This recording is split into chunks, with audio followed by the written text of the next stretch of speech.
افريقيا كان معايا نفس الناس بنفس المعطيات بنفس الحكام بنفس الاداره بنفس كل حاجه. طب انت قابلتني 9 مرات في افريقيا، ال9 مرات انا كسبتك فيهم 6، ال9 كسبتك فيهم 6.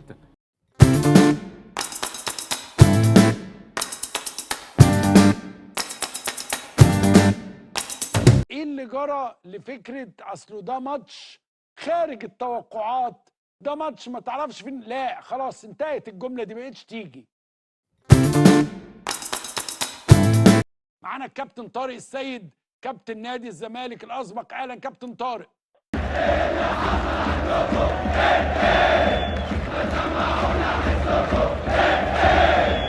عايزك تركز معايا، الخطه كالتالي.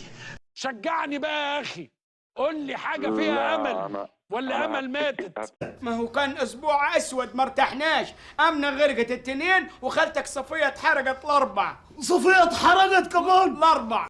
يعني الاداء صعب. يبقى اسم الزمالك وجمهوره في لقاءات القمه على قمه المجتمع. انا دلوقتي على القمه فعلا، على القمه على القمه. يعني قدامي مسؤوليه كبيره قوي.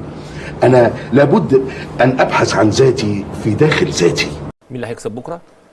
الاهلي ان شاء الله. مين اللي هيكسب بكره؟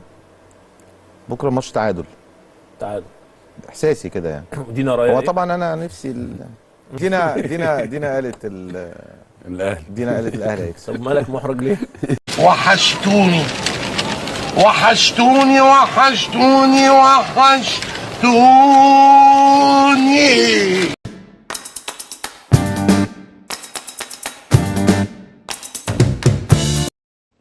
كابتن طارق يحيى بيقول لو اللي حصل في الزمالك ده حصل في نادي تاني كان زمانه في الدرجه الثانيه من بدري. ازاي يا جدع؟ الله العظيم مالكش حق. ازاي؟ احنا من؟ يعني احنا طب ليه حضرتك ما تروحش تقول للمسؤولين في نادي الزمالك، حضرتك قيمه كبيره جدا يعني، هو ليه حضرتك ما بتاخدش الكلام ده وتروح تقوله لمجلس الاداره؟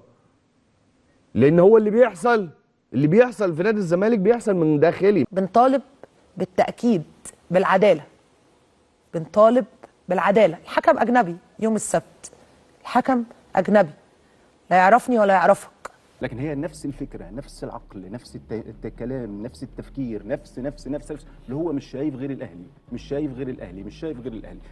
الركاب حديد والاهلي حديد. انت جامد طبعا، انت جامد لان بيتعمل لك كل الحاجات دي.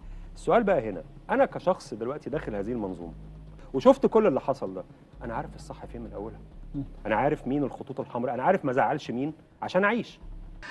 وعيش يا باشا، عيش وسيبنا عيش.